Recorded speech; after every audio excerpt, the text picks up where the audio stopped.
बिछाहाला जे assistant commissioner syringe जे button ते मासूम ॿारड़नि खां जबरी पोरियो वठंदड़ ऐं गंद किचिरो प्लास्टिक कपड़ा केमिकल ॿारींदड़ बटन ख़िलाफ़ कार्रवाई कंदे केतिरा ई बठा बंदि कराए छॾिया जॾहिं त केतिरनि ई बठनि ते ॾंड पिणु विधो वियो।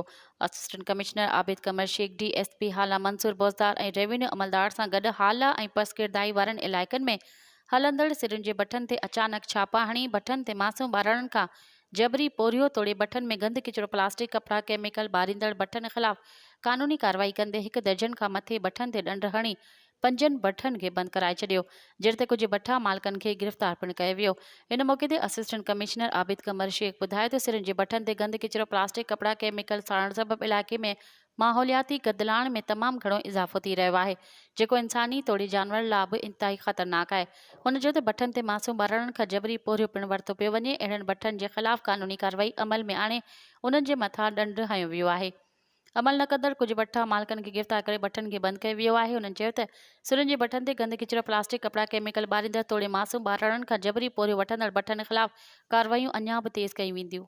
मज़ीद ख़बरनि ऐं तफ़सीलात लाइ विज़िट कयो असांजी वेबसाइट www.awamiNewsHD.com ऐं ॾिसंदा रहो अवामी न्यूज़ HD।